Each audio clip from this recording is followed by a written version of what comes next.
Season 2, Episode 6 of Interesting Legal Facts in Kenya. If you are an employer with over 25 employees, this video is for you.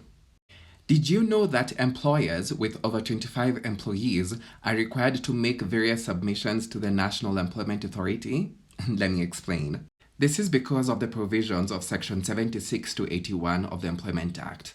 Let me show you. So you will note that this section deals with employment management, and Section 76(1) states that this part only applies to an employer who has 25 employees or more. So let's look at some of the requirements. Under Section 76(2) of the Employment Act, we can see that an employer is required to notify the Director of Employment of every vacancy that arises in their business, and this must be done in the prescribed form. And some of the information that are required are the employer's name and full address, details of the vacant post, and basically any other information that the Director of Employment may require.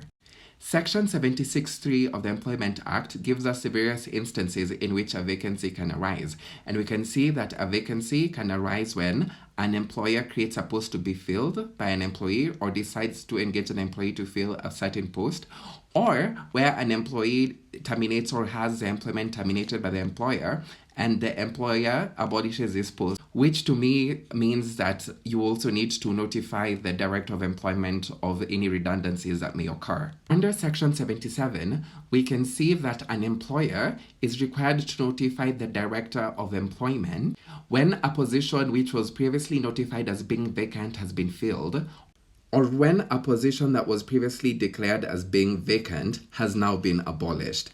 And you need to notify the Director of Employment within 2 weeks of the post being filled or abolished, as the case may be. Section 78 of the Employment Act states that an employer who has more than 25 employees also needs to make a notification whereby an employee has been terminated, and this can be, contractually or in the case of layoffs or redundancies, as I stated earlier, and this needs to be done within 2 weeks of the termination or the layoff.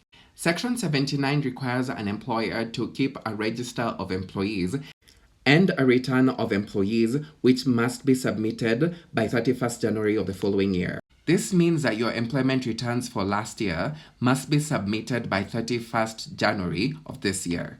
In practice, these returns and notifications are submitted to the National Employment Authority, and it's very key for every employer who has more than 25 employees to pay attention to the timeline stipulated, because Section 81 provides that any employer, again, who has more than 25 employees, who contravenes the provisions given under this part of the Employment Act will be guilty of an offense, and on conviction will be liable to a fine not exceeding 100,000 shillings or to imprisonment of a term not exceeding 6 months, or both. And now you have learned something new.